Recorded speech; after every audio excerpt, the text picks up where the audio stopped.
Fall off and run with it. You stand on.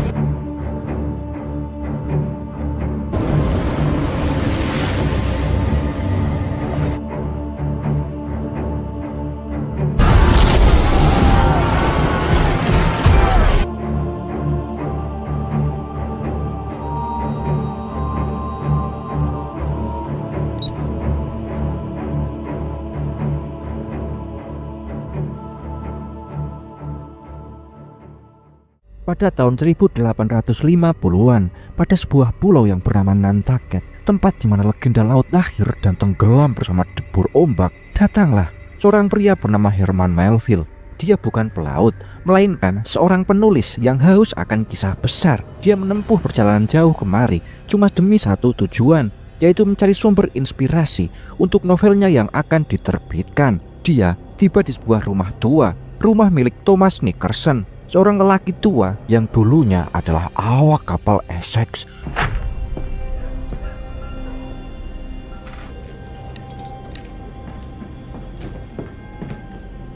We received your letter.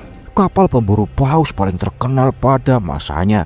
Melville pun menyampaikan maksud kedatangannya. Dia ingin mendengar kisah nyata tentang pelayaran kapal Essex, kapal yang konon dihancurkan oleh makhluk laut raksasa. Tapi si Thomas menolak. Meskipun Melville menawarkan uang dalam jumlah besar, dia tetap diam, enggan membuka luka lama. Who will? Did you not hear me? Leave. To be humiliated and waste my time. Please, Mr. Melville. His soul is in... Tapi malam itu suasana berubah. Sang istri dengan suara lirih berkata kepada Thomas bahwa mereka sedang butuh uang dan mungkin sudah waktunya untuk berhenti bersembunyi dari kenyataan. Dan akhirnya dengan berat hati Thomas akhirnya mulai bercerita tentang sebuah pelayaran ke ujung dunia sana. Thomas pun bercerita dan membawa kita kembali ke tahun 1820-an saat dia masih bocah dan muda. You've seen it all. Tales.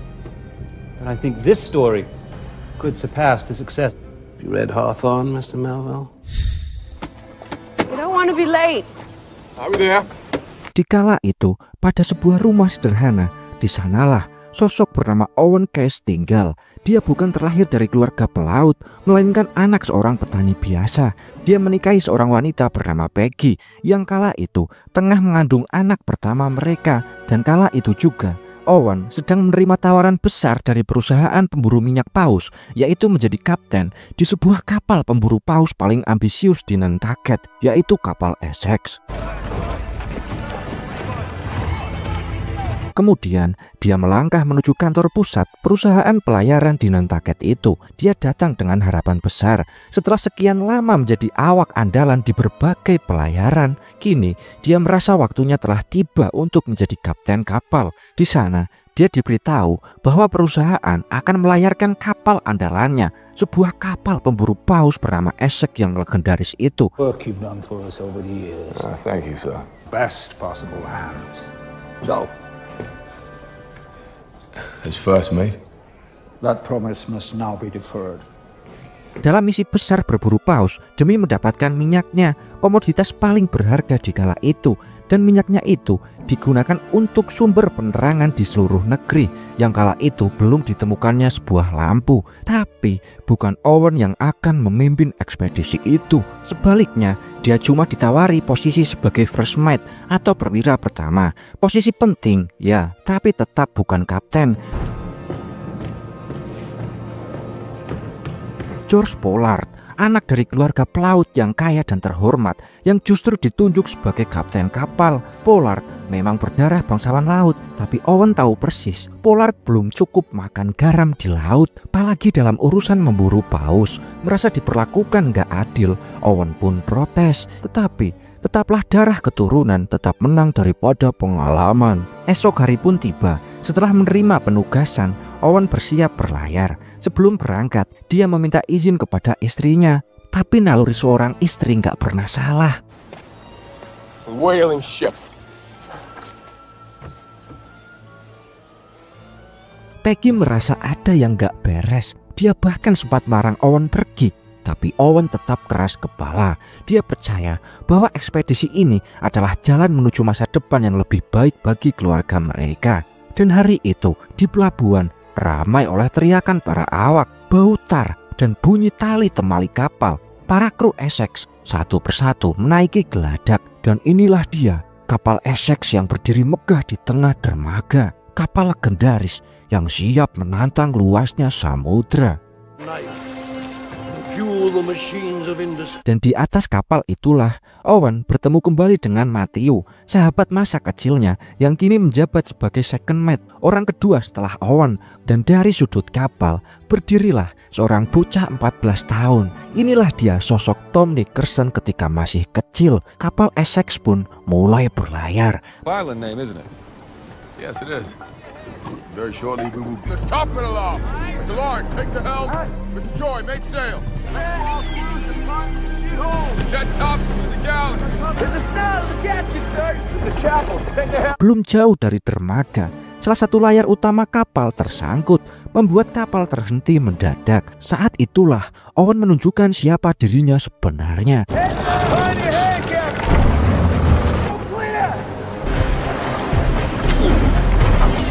Dia memotong tali yang mengikat layar dan membiarkan angin kembali mendorong kapal Essex melaju dengan megah ke arah cakrawala. Sorak-sorai kagum terdengar dari geladak. Malam hari pun tiba. Angin masih berhembus pelan dan kapal Essex menjauh dari daratan. Di ruang makan, 3 tokoh penting dalam misi ini duduk bersama. The father grew corn on Cape Cod. That's right, he did. As you did? Before he went to jail. Due to his father's incarceration. Well, we all have our pet. Pollard dengan nada yang tampak santai tapi menusuk mulai menyinggung asal-usul Owen. Dia menyindir ayah Owen pernah dipenjara.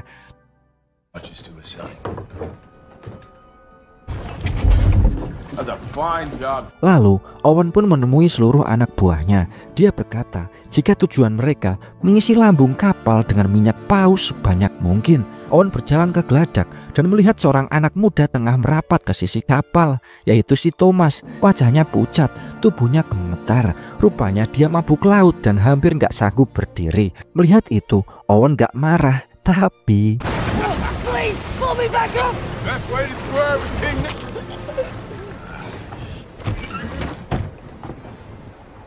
Dia menggantungkan Thomas di sisi kapal, membiarkan tubuhnya menghadap langsung ke laut. Angin laut yang sejuk dan guncangan ombak justru menjadi obat alami, tujuannya untuk menghilangkan mabuk laut.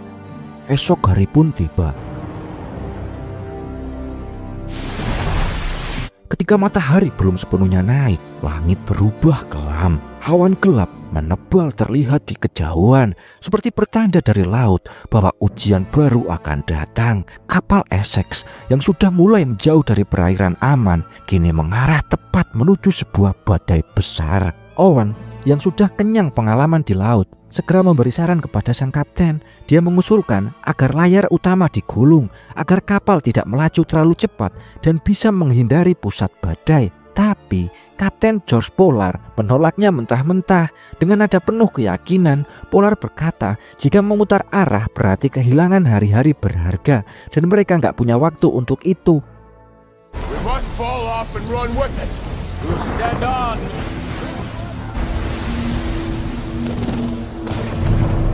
Dia lebih memilih menerjang badai, yakin bahwa kapal Essex mampu menembusnya. Owen pun cuma bisa diam, menahan rasa frustasi. Sebagai bawahan, ia terikat perintah. Maka mereka pun maju, menantang amarah laut. Dan gak butuh waktu lama, kapal mulai diguncang keras. Ombak menggila, angin menderu, dan hujan menampar wajah setiap kru. Sebuah jangkar cadangan bahkan terlempar. Too late! Too goddamn late!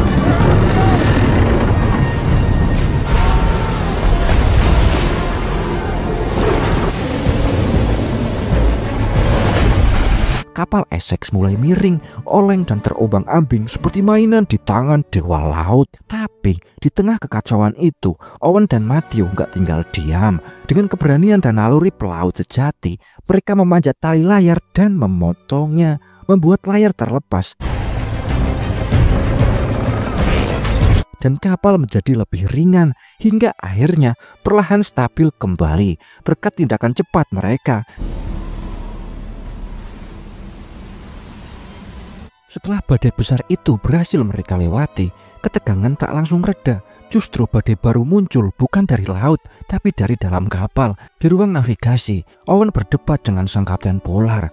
Polar yang sebelumnya bersikeras menembus badai, kini malah berubah pikiran. Dia minta agar mereka semua kembali ke pelabuhan Nantucket dengan alasan untuk memperbaiki kapal yang sempat rusak dihantam badai. Sebuah keputusan yang terasa ganjil dan pelin-pelan. Kenapa tadi kau bersikeras menerjang badai jika ujung-ujungnya ingin balik juga? Begitu kira-kira pikiran Owen dan para kru. Polar juga menyalahkan Owen. Ia menuduh Owen bertindak melebihi wewenangnya, terlalu sering mengambil keputusan sendiri, meskipun keputusan Owen itu terbukti menyelamatkan kapal. Dan bagi Polar sendiri, hierarki adalah segalanya.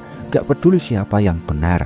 Tapi Owen gak tinggal diam. Ia menolak usulan untuk kembali ke pelabuhan. Dengan tegas, Owen jelasin jika membawa kapal kembali ke pelabuhan dengan tangki minyak yang kosong, itu cuma akan mempermalukan mereka semua. Misi mereka adalah membawa pulang minyak paus, bukan cerita kegagalan. Owen menegaskan jika dirinya nggak pernah berniat melangkahi sang kapten. The Essex did not return to port. Call that all whalemen pray for. Keesokan harinya, hari yang sudah lama dinanti akhirnya tiba. Di sepanjang cakrawala yang membentang luas, sekumpulan paus sperma muncul seperti bayangan raksasa di permukaan laut. Para awak kapal Essex langsung berbinar penuh semangat tanpa membuang waktu. Mereka menurunkan sekoci, mulai mendayung dengan sekuat tenaga menuju kawanan raksasa itu. Disinilah kemampuan Owen benar-benar diuji. Saat mereka mendekat, dengan tangan mantap ia melepaskan tombak pemburu paus hanya sekali. Tepat mengenai sasaran, pausnya pun meraung kesakitan, tapi masih berusaha berenang menjauh. Owen menarik tali pengikat sekoci mereka sejauh mungkin, sementara dia menyambungkan tali itu juga ke sekoci milik si Matthew. Dengan napas tertahan, mereka menunggu, berharap paus itu yang terluka segera menyerah dan ngambang mati di atas permukaan. Dan akhirnya, setelah perjuangan panjang, paus itu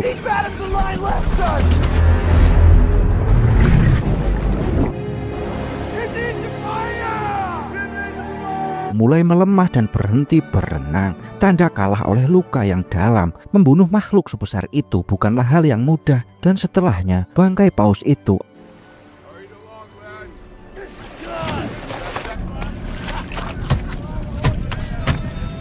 akhirnya ditarik ke sisi kapal Essex. Asap mulai mengepul, bau amis dan anyir bercampur dengan aroma lemak yang dibakar. Mereka memotong daging raksasa itu lapis demi lapis, hingga lemaknya yang tebal mengucur seperti lilin cair.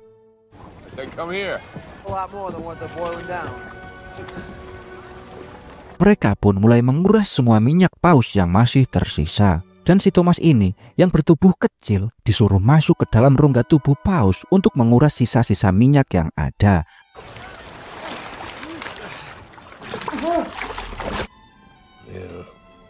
Dari situ mereka berhasil mengisi 47 tong barel emas cair atau minyak paus, kekayaan yang bisa menerangi kota-kota di daratan di kala itu. Captain Pollard spent most days and nights in his cabin to gaze upon our paltry.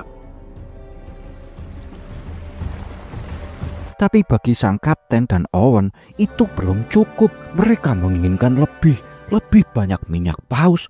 Kapal Essex akhirnya berlabuh di sebuah pelabuhan kecil di Ekuador.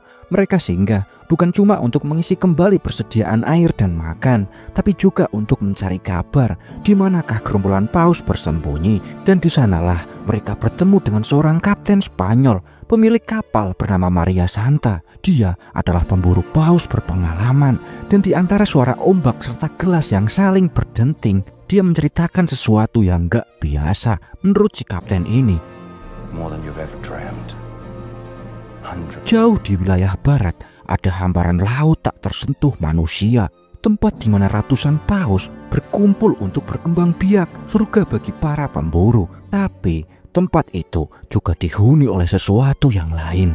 Seekor paus sperma raksasa, putih seperti hantu laut. Legenda menyebut ia telah menenggelamkan banyak kapal. dan membunuh 6 awaknya dengan brutal. Kabarnya paus itu bisa untuk mengisi bertonton galon minyak dalam sekali tangkapan. Tapi peringatan itu hanya masuk telinga kanan dan keluar dari kiri. Obsesi telah menutupi akal sehat. Sang Kapten George dan Owen yang sudah buta karena aroma minyak paus justru menganggap wilayah itu sebagai jalan menuju kekayaan. Dan begitu malam menutup pelabuhan, layar Essex pun kembali dibentangkan. He hunted them down. Centuries. What men do. They aren't happy with your decision to sail out this far. Henry Coffin, sepupu dari sang Kapten Pollard sekaligus salah satu awak kapal, dia berdiri di atas geladak dan protes keputusan gila sang kapten yang terus memaksa mereka berlayar semakin jauh ke barat menuju wilayah yang bahkan dilabeli sebagai wilayah terkutuk. Tapi saat itu sang Kapten Pollard tengah dilanda migran parah dan kemarahannya pun meledak. Ia membentak Henry di depan seluruh kru, menyuruhnya untuk diam dan patuh atau turun dari kapal. Beberapa hari kemudian, laut yang semula kosong tiba-tiba berubah. Kabut tipis menyelimuti cakrawala dan di balik tirai air asin itu muncul pemandangan yang menakjubkan. Ratusan paus berenang tenang seperti mimpi indah yang jadi nyata. Tanpa menunggu lama, para awak pun menurunkan sekoci-sekoci mereka ke laut.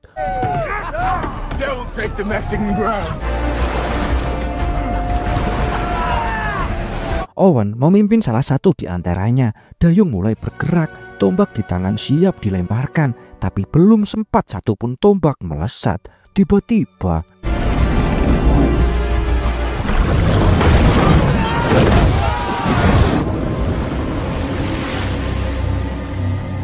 muncullah paus raksasa yang menjadi legenda itu. Seekor paus sperma dengan kulit penuh luka dan bercak poleng keabu-abuan, seperti bekas pertempuran puluhan tahun. Tubuhnya besar tak wajar, matanya gelap dan penuh dendam. Owen dan kru yang selamat sibuk memperbaiki sekoci.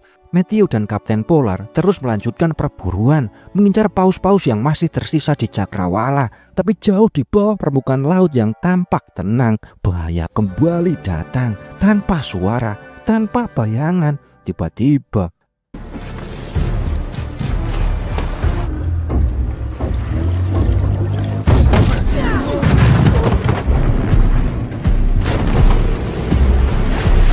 hanya dengan bagian ekor paus raksasa itu, bagian lambung kapal Essex pun terbelah dan 2 awak kapal langsung terhempas ke laut. Air asin bercampur darah dan jeritan menggema di segala arah. Owen yang melihat itu spontan meraih 2 tombak dan melemparkannya dengan sekuat tenaga. 1 tombak menancap, tapi bukan membuat makhluk itu lemah,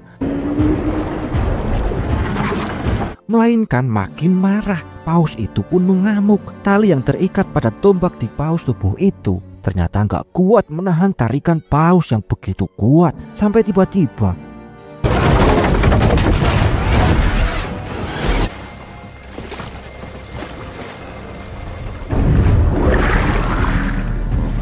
tiang layar roboh dalam sekejap. Tapi malapetaka belum selesai. Minyak paus yang masih tersimpan di dalam lambung kapal mulai mengalir keluar. Bau menyengat tersebar ke udara. Pollard sadar jika mereka nggak segera pergi, kapal itu akan terbakar dan meledak. Dia langsung memerintahkan kru untuk mengambil perbekalan seadanya dan meninggalkan kapal Essex. Dan benar saja, kapal Essex terbakar.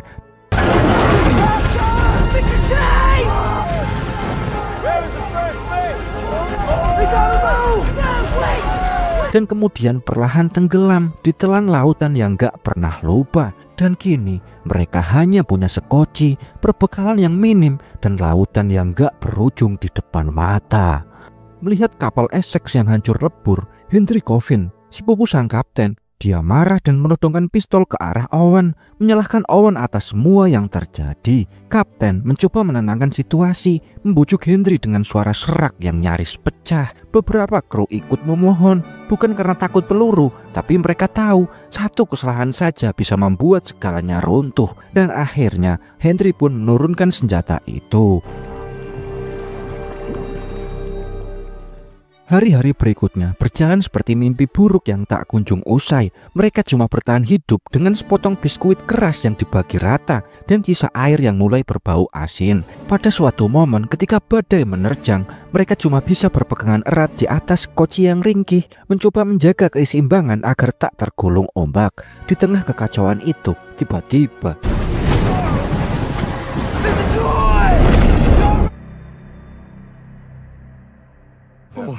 What are you doing here? Let me take a look. No. Let me take. sebuah balok kayu menghantam kepala Matthew. Dia roboh bersimbah darah dan kondisi tubuhnya terus melemah sejak saat itu. Minggu berminggu pun berlalu. Mereka terus dihantam laut dan keputus asaan. Tiba-tiba di Cakrawala muncullah secercah harapan. Sebuah pulau kecil nyaris tak terlihat di antara kabut dan ombak. Tapi sebelum mereka sempat bersorak lega, air di sekitar Skoci bergejolak. Bayangan gelap itu kembali dan tiba-tiba He's been following us. What is he talking about?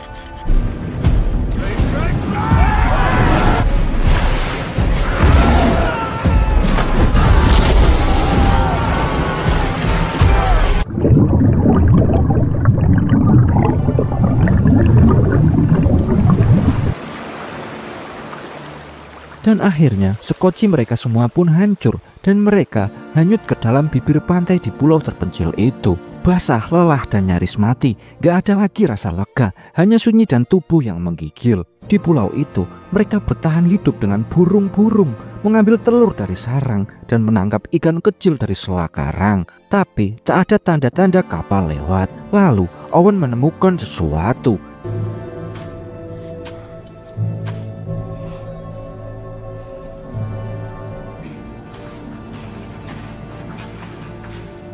Di balik goa itu, di sebuah cekungan batu, kerangka manusia banyak di situ. Mereka semua telah mati. Mereka yang juga pernah terdampar di sini berharap untuk diselamatkan, tapi justru mati dalam menunggu kesepian. Dan hari itu, seluruh awak menyadari satu hal: mereka bukan orang pertama yang terlupakan oleh dunia, dan jika tidak segera bertindak, mereka akan menjadi bagian dari tulang-tulang itu. Artinya, jika mereka di sini terus, mereka akan mati juga.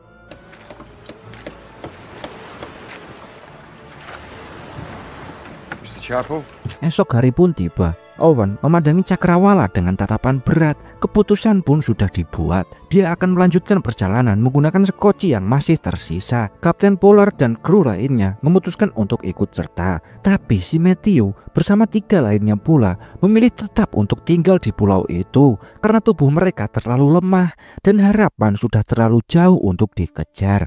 Dan sebelum pergi, Owen menggenggam tangan sahabatnya itu. Dia berkata, "Tunggu aku." Katanya lirih, "Kalau aku sampai di Nantucket, aku akan balik lagi ke sini dan membawamu pulang," ujar Owen. Dan akhirnya mereka pun berlayar pergi, meninggalkan pulau sunyi yang menyimpan lebih banyak tulang daripada doa. 3 Skoci menantang ombak, menantang laut dan waktu.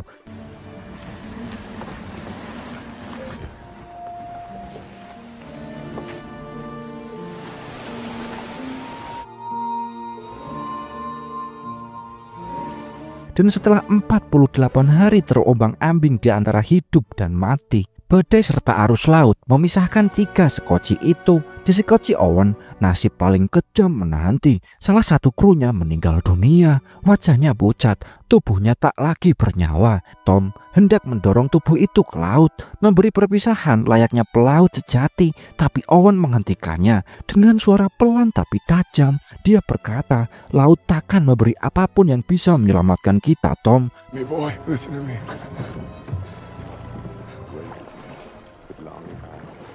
God creatures wait on.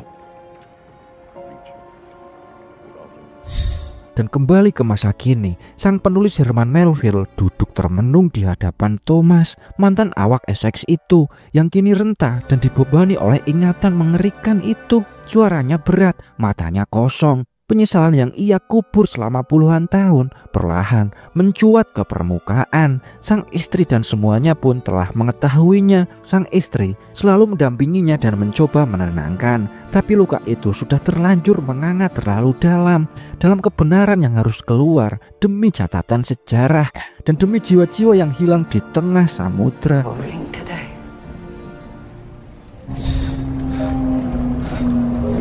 Dan di waktu yang sama, jauh ke belakang lagi, di tengah laut yang memisahkan harapan dan kenyataan, sisa kru Kapten Pollard mulai kehilangan akal. Perbekalan telah habis juga, dan kematian sudah terlalu dekat untuk diabaikan. Maka, keputusan terburuk dalam sejarah pelayaran mereka pun dibuat, yaitu undian. Mereka akan mengundi, satu nama akan dipilih, dan dari undian itu, nyawa akan dikorbankan, yaitu kanibalisme lagi, demi menyelamatkan yang lain. Dan yang terpilih adalah The men need you. The men will be fine. Kapten Pollard sendiri. Dengan napas tertahan, ia menyerahkan pistol kepada sepupunya si Henry. Lakukanlah, bisiknya dengan pelan. Tapi Henry nggak sanggup, dan tiba-tiba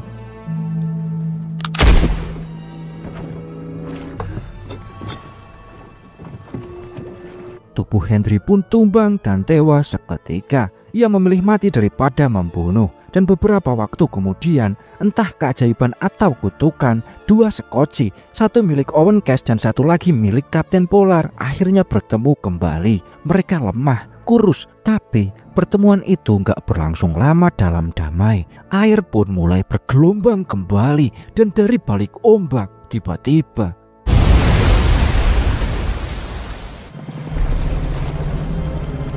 Owen menggenggam tombak, siap melempar untuk terakhir kalinya. Tapi kemudian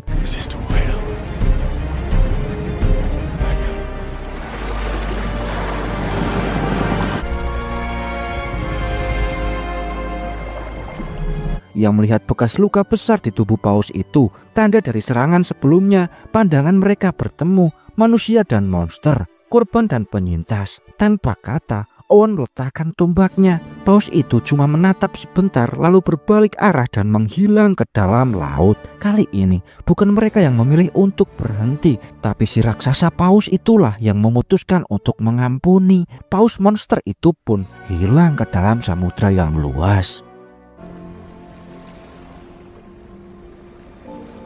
Dan setelah pertemuan terakhir mereka dengan sang raksasa paus itu, Owen dan Kapten Pollard terpisah oleh ganasnya arus samudra lagi. Mereka sudah nggak punya tenaga untuk melawan. Hingga akhirnya pada hari ke-87, setelah kapal Essex tenggelam, sebuah kapal pemburu paus yang sedang melintas di tengah samudra Pasifik tak sengaja menemukan sekoci kecil. Di atasnya cuma ada Kapten Pollard dan satu awak kapal yang masih bernyawa, kurus, kotor, dan nyaris nggak bisa bicara. Dan 3 hari pun berselang. Tepat di hari ke-90, Owen, Thomas, dan satu awak kapal lainnya masih terdampar di lautan dan hanya bisa berbaring lemah di dasar sekoci mereka. Kulit mereka melekat pada tulang, mata mereka cekung, gak ada lagi kata yang bisa terucap. Mereka pun pasrah, menunggu ajal menjemput. Namun tiba-tiba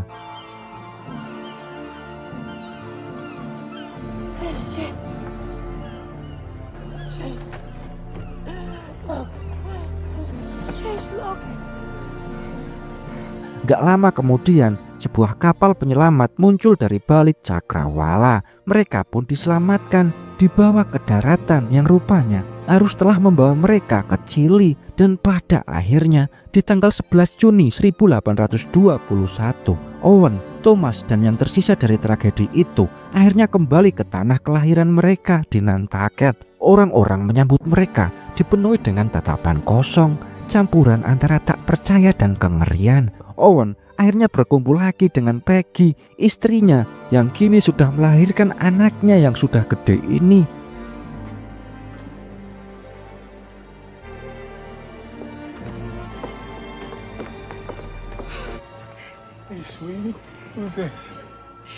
Namun di balik sambutan itu ada beban yang jauh lebih berat menunggu Owen dan Kapten Pollard. Mereka dipanggil untuk bersaksi tentang tenggelamnya kapal Essex. Saat itu, minyak paus adalah komoditas emas yang tengah diburu habis-habisan. Banyak investor besar telah mengalirkan dana ke pemilik kapal termasuk kapal Essex itu. Dan mereka ingin sebuah cerita yang bisa menutup aib perusahaan. Owen dan Pollard diminta untuk menutup mulut dengan kebohongan. Mereka harus berkata jika Essex tenggelam karena ombak, bukan karena paus raksasa. Pollard bahkan menjanjikan Owen jabatan kapten jika dia mau ikut berbohong. Tapi Owen menolak. Dia tahu betul bagaimana penderitaan dan perjuangan mereka bertahan hidup di tengah lautan yang kejam. Stowed by a white whale. And those of us that's a... Thomas dan si Owen tak sengaja bertemu. Owen memberikan kalung sebagai hadiah kepada Thomas.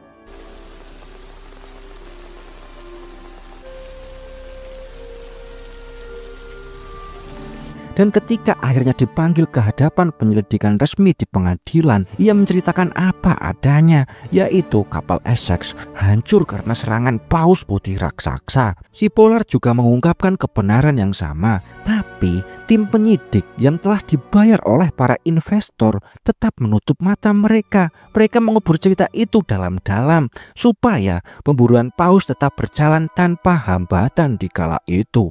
Tapi kapal penyelamat untuk Matthew dan 3 awak lainnya yang masih ada di pulau hanyalah mimpi yang lenyap di balik ombak. Matthew telah pergi untuk selamanya dan Owen membawa keluarganya ke New Bedford mencoba melupakan gelora laut dan bisikan makhluk raksasa yang mengintai. You got your story, eh? Else you've given me tonight. What's that? Dan di balik semua kisah itu, Herman Melville, sang penulis, merangkai kata demi kata menjadi legenda yang tak lekang oleh waktu. Terciptalah novel berjudul Moby Dick, lahir dari sebuah kisah nyata, dari lautan yang penuh misteri dan bisikan arwah yang menuntut balas. Novel itu selesai pada tahun 1850-an dan diterbitkan setahun kemudian, menjadi suara abadi yang menggema dalam setiap gelombang. Thank you. That can't be true.